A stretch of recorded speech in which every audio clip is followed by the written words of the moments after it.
Yeah, we're gonna work here with removing the number 60 chain that drives the upper auger. There's a couple different things here. There's an idler sprocket, and you have to grab a 3/4 inch wrench socket. There is a slot up on top of the bracket on the side panel. You'll be able to reach in and get your wrench in to hold the flanged nylock nut, and then a 3/4 inch ratchet and loosen the sprocket. Hey, once you have it loosened, as you'll notice, you'll be able to slide the sprocket back. Now the chain's loose. Be able to remove it. And that, I guess there's a master link. You have to locate that.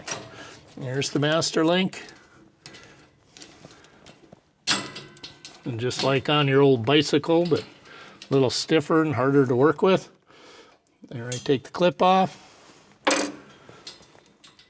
Slide the link apart. There you go, and get the chain off. And now you can remove the chain. Watching that you don't get your fingers in between the sprocket and the chain, because it really hurts. I've done it before. The first thing I'm going to do is remove, this is another guide. It helps hold the snow in as you're back dragging. This is UHMW. They are a carriage bolt. And if you'll notice, I have a short bolt. It's just coming through the nylock. The reason for that is when you tighten this, for the carriage bolt to pull into the UHMW, you cannot have the engagement of the nylock first or it'll spin. So there is a reason why these are just flush. I'm going to go ahead and get a 9/16 socket. My handy little impact. Spin the nuts off.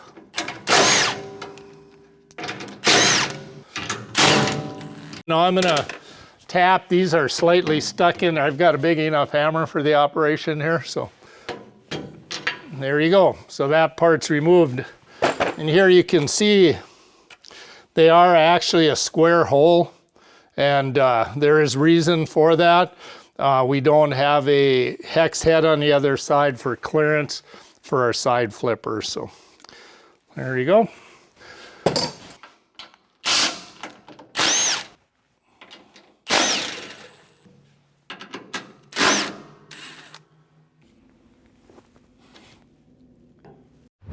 Okay, the reason for removing them, you wouldn't have to if you're going to work on the auger, but you'll notice when I remove these bolts, this auger slides out easier. You can finesse it out of there without taking the guides off, but I like to just take them off. It makes it easier to accomplish the task. Now this area is clear, so now you can get a 3/4 inch socket. Of course, I'm going to use my handy dandy impact here and see if I can break them loose.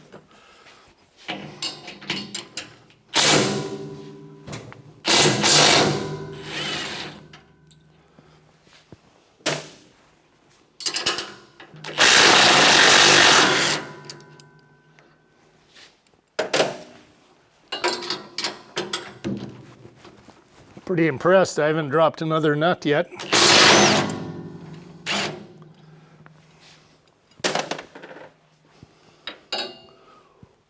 This one's a little hard to get at.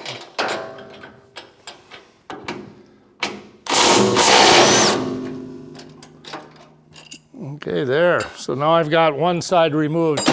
I'm going to show you when I pull these fasteners out, you'll notice there's a 1/2 inch thick piece of metal along this side. So there is a longer fastener used on the outside. There's 4 fasteners, 3 are the same, and 1 is longer, but when you take it apart, you'll notice that.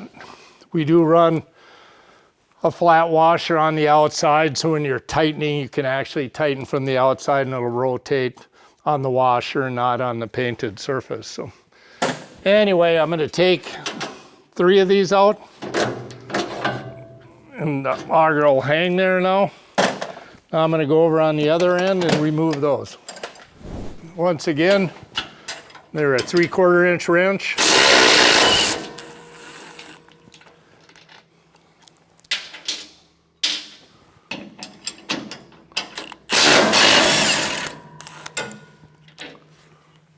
I'm going to remove 3 of them.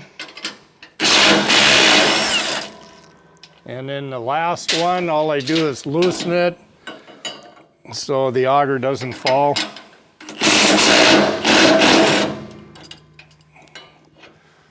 Now, I'm going to get my assistant, Noah, here to help me take this out. You pull the last fastener out and then slide the auger out. There you go. I'm going to go through here how to remove our side flipper.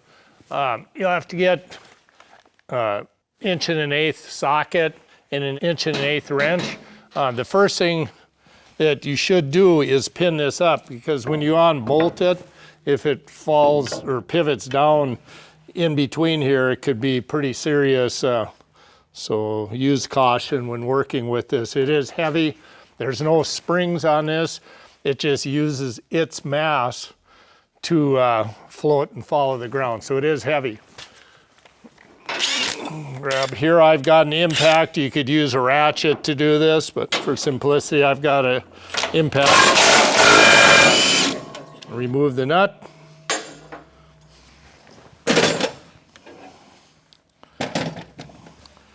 Now is when I'd remove this pin.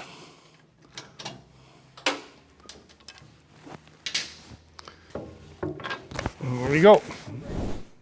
And repeat on the other side, going through the same process.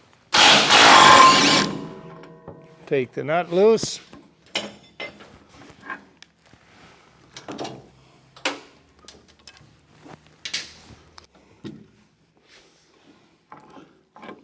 We'll remove the side flipper. This is heavy. The reason for that, we use the mass of it to keep the thing down and engaged rather than any springs. And the next thing this is kind of a shortcut, if I'd call it that. You can remove the hydraulic hoses from the block. All that involves, you have to have a bucket, loosen the fasteners up. You'll drain out a 1/2 gallon of hydraulic oil. You can remove the whole auger. What I'm going to show you is a shortcut to get at that. What we do is loosen the fasteners on this end, take the fasteners out of the other end, and suspend the end of the auger at an angle. Therefore, we can get at the fan.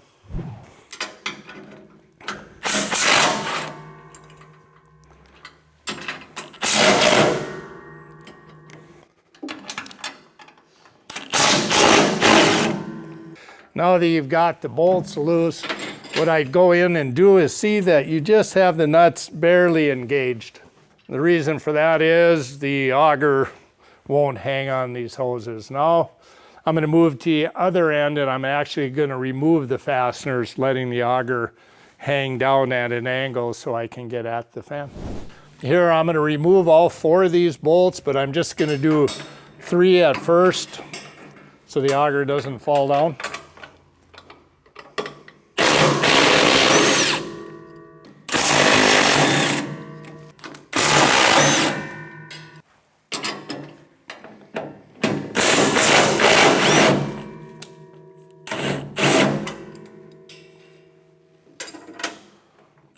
Okay, now I've got all 4 nuts off. Now this auger will be loose. What I'm going to do is usually I use a bungee strap, and you'll see I've removed the side guide. And there's the top hole, if you hook the rubber strap in there, or you had a rope or whatever, or if you have another person around to help you, it's probably not a bad idea. So why don't you come in here, Noah, and help me grab this auger. Noah, help hold it up. I'm going to remove this fastener. Now the fastener's removed, then we're going to wiggle the auger out. So now this auger can actually hang there without doing any damage.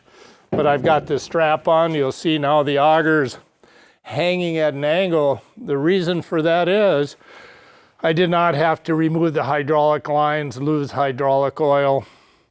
Obviously you could do that. This is just a shortcut. So now you can see I can get at the fan. Now that we've got everything moved out of the way that we can get at the fan to remove it if you had a damaged fan. If you were just replacing the hydraulic motor or putting a different size on, you would not need to remove the augers. You can reach in, loosen the fastener, and I'll go through that with you, how to remove the fan from the motor. But you need to move the auger to be able to get the fan out of the shroud because there's close tolerances. You can see the auger, we've got it rotated what I'd call in the worst position, but you still can reach in to take the nut off.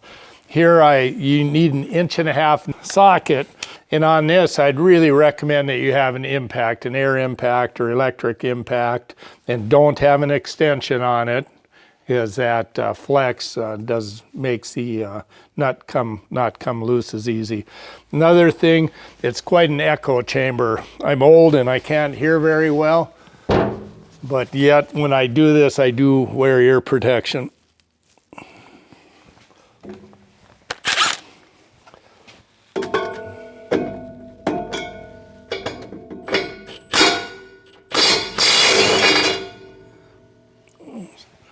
There we go. Here you'll see, I'm going to remove my ear protection so I can hear myself talk. Here, this is what's called a castle nut. It is set up to have a key put in. We choose not to because the location is never quite proper. We do make sure that the threads are clean and run a thread locker. We use actually red Loctite product to make sure that the nut doesn't back off. Whenever you're working underneath your loader arms on any kind of attachment, you should have the arms in the locked up position. Here on this ASB, there's a stopper that you put in and a lock pin. Therefore, the arms can't come down and cause any injury.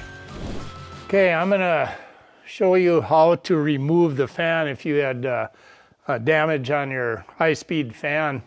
Here, if you grab a 3/4 inch socket, and I use an extension so I can reach past the motor, there are 4 bolts holding the hydraulic fan motor on. I'm just gonna remove 2 of them on opposite sides.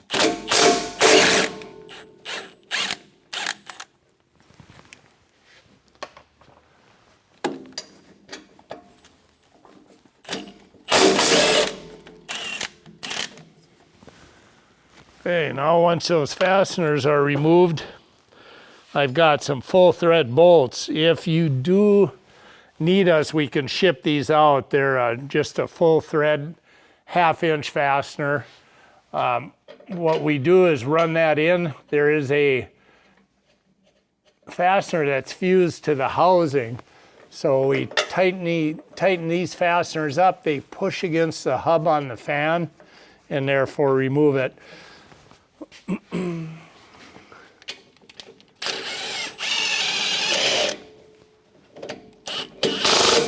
I just snug both up. If I get my socket out.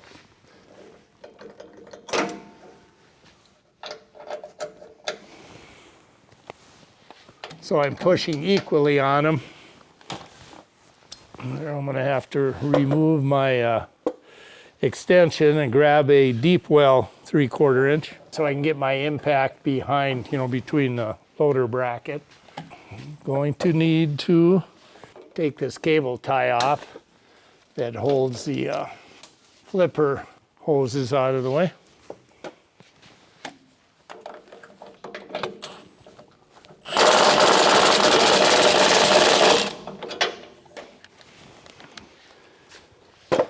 Where I put my extension back on, now I can clear the back panel. Now I'm going to run that fastener in until it's good and snug. There, you just heard it. The fan popped off. Now we can back these out again.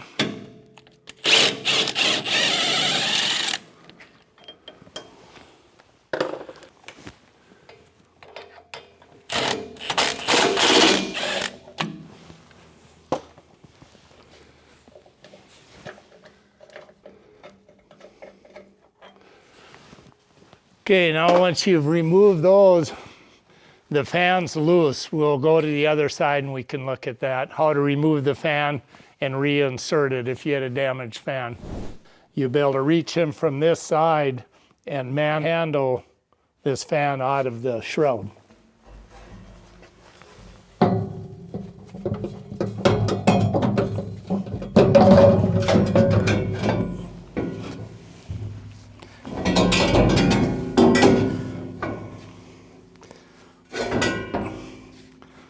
There we go.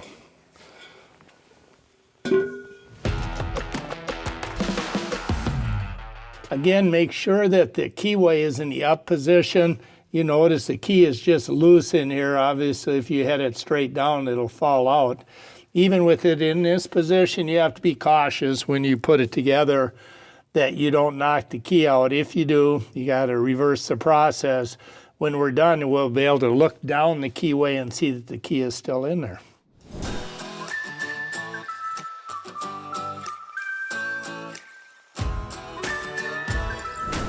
Now I'm going to finesse the fan in.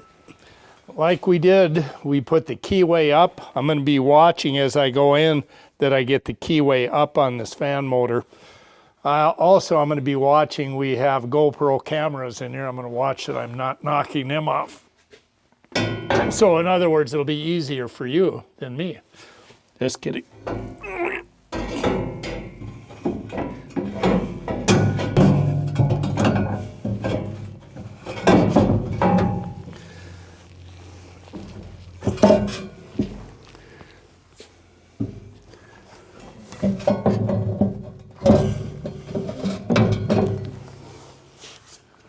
Now I'm looking down to see that I have got the keyway still in, which I still do. There I can see the keyway. If you look right down in the slot, you can see the key is still in there. So it's just a visual, and you can see I'm turning the fan and the motor's turning. The keyway is in there. So once you got the fan on, take a deep breath. It's kind of heavy. I'm using 271 thread locker. Like I said earlier, we don't use, it's a castle nut that you could use a keyway, but I don't like to do that because you're off rotation sometimes. Here's a brand new bottle of Loctite, and I'll grab a used one that's already open. Now I found a bottle of Loctite that's open already. Same thing as some 271, and I put that on the threads of the motor. Okay, now I grab the nut and I also put some thread locker on the threads of the nut. Gets a little bit of red Loctite on the threads of the nut.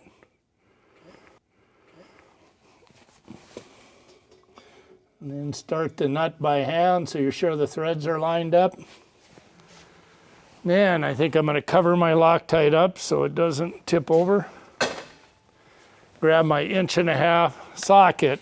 Now here's where it's important, more so than taking it off. If you think it's easier to get in there with a long extension, that long extension does not allow the torque wrench to impact and tighten it properly. So better to battle with it, to reach in. See how I'm reaching in between the fins, don't have an extension on it. And now this is, I forgot, where I put on my ear protection, because this is pretty loud. There's a vibration and a ringing. Now I should be ready.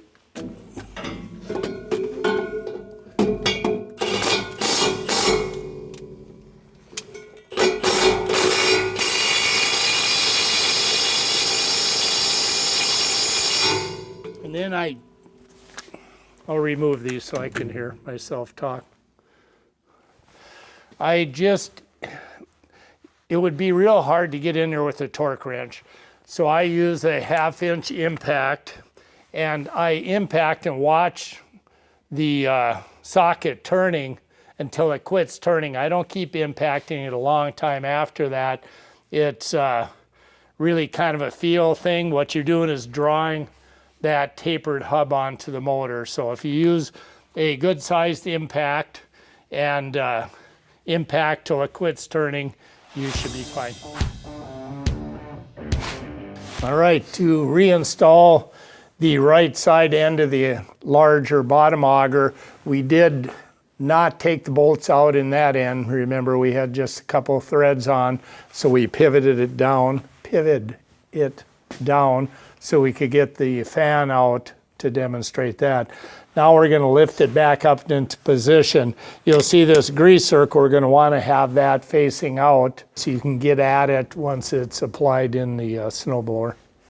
And then I'm going to have Noah help me lift this end up and line up some of the fastener holes. What I'm doing here, I used a screwdriver, inserted it into that hole. Now I'm going to take the first fastener and finesse it around.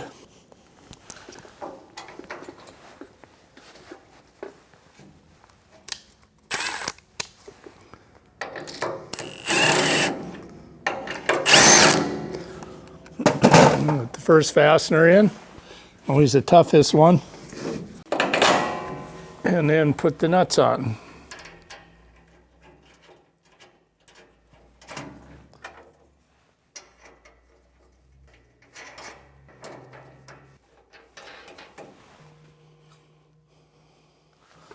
And a 3/4 inch wrench. Make sure the socket's going in the right direction. Tighten them up.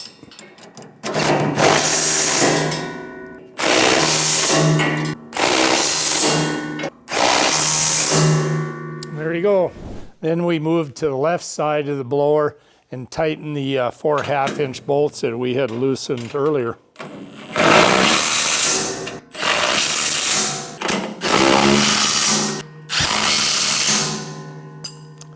There we go.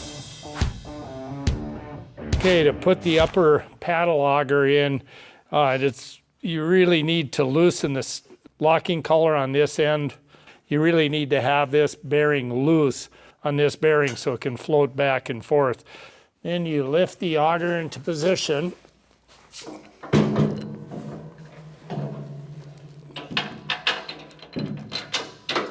One thing here is to take care that you have the greaser in a position that you can get at it, not be on the back side of the snowblower.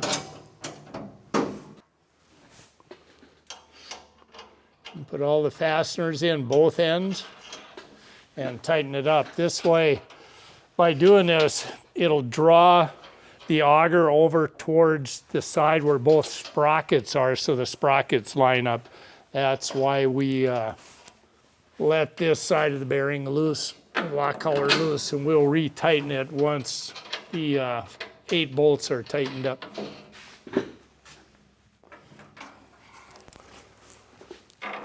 Another thing to notice here is we have a thick 1/2-inch strap on the outside of the blower, so the one of the 4 bolts is a longer bolt that goes through that longer, thicker strap iron.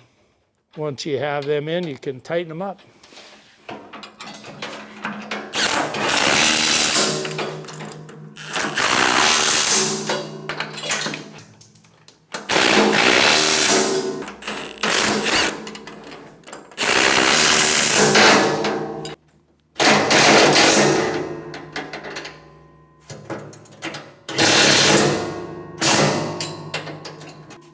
Okay, once you have the fasteners tightened, the auger has been slid over so these 2 sprockets are in line with each other for the chain.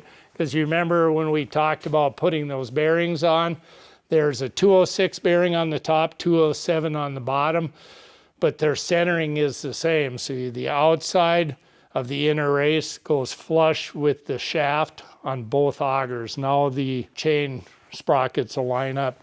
We had left this lock collar loose. This end of the auger, paddle auger, we left this collar loose, as you remember. So when we tightened the sprocket end up, it moved the auger over to line up both sprockets. Now I'm going to come over and lock this locking collar. So once you get the collar inserted, take a center punch, Be careful not to pound on the Allen key. I've seen people do that and it really irritates you. There's a little countersunk hole that you tap on. And that, it's an off-centric, so that tightens up the collar. Then you rotate into position so you can get at the Allen screw to keep it from backing up. Snug that Allen screw, and that end is secure. Now we'll move to the other end and we'll put the chain on. Okay, we're gonna install the chain. Here now, this is a real finger pincher, watch out. As you start rolling these augers and getting your fingers in there, and you'll end up like me with chopped off ends of your fingers and such, so just be careful. You notice I slid the adjuster up out of the way, and then I just feed the chain around. The top auger will turn, obviously. And I feed it till the chain so I get it out in the open so I can work with it. Then I take the splice link or master link, connect the chain back together, the link bridge, and then the clip. So I'm going to see if I can keep it from not flying out of the way. There, I clipped it in. Here, I'm going to insert the clip on the master link. I rotate it so it's in the notch. Pop it in and just check that they're in the notches on both sides and you're ready to go. So now once you have the master link clipped in, then you take and grab onto the idler sprocket, and you see we did loosen it up earlier. It's in a slot, and people ask, well, how tight do you want it? Well, what I do is just pull so the chain's good and snug. And then you'll need a 3/4 inch wrench, and you can use a ratchet, or I'm going to use an impact here. Put it on the end of your bolt. Draw the sprocket down so it's snug.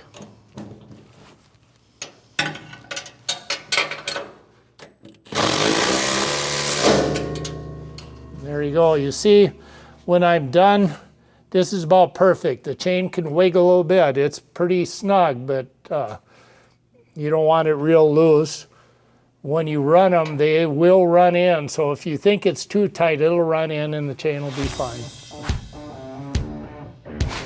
If it's necessary to put on new side guides because they're wore out, we do ship them with new fasteners. There's a square hole and it is a carriage bolt, so you insert the bolt in the hole. And I usually take a hammer and tap them in so you insert the square properly into the square hole. And then insert it onto the side of the blower that where you had removed it. Put the 3/8 flanged nylock nuts on.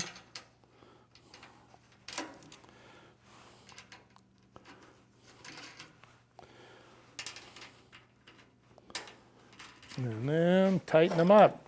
You'll notice now when I tighten them, the bolt will only be flush with the outside of the nut.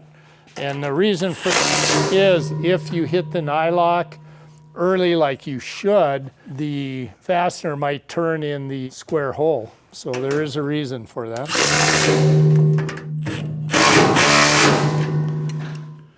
This is proper for this application. The reason is if we engaged in the nylock earlier, so we exposed 2 or 3 threads beyond the nylock, the carriage bolt will spin in the UHMW plastic. So this is by design. And repeat on the other side, going through the same process.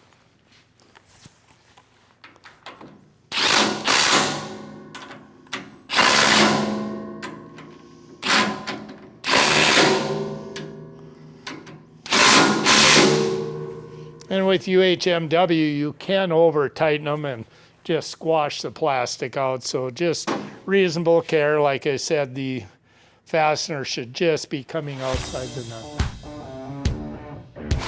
You'll see when you take that off, there are UHMW guides in here. We do not use grease zerks. We use UHMW as a pivot bearing. So when this is assembled, there's a number of different parts here. There is a UHMW washer on both sides. I use grease. I put a little bit of grease on those washers, the UHMW washers, to keep them from moving. Slide this end washer in the pivot bushing in through the UHMW. And we have another washer on the inside that creates a space so the flipper does not rub on the blower, and reinsert it. Here's again where I'd put the guide pin in.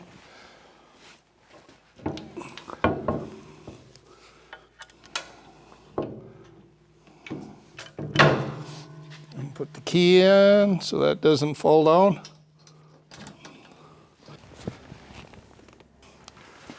Then I proceed to tighten the fastener. Here it takes an 1.5 inch socket and an 1.5 inch wrench.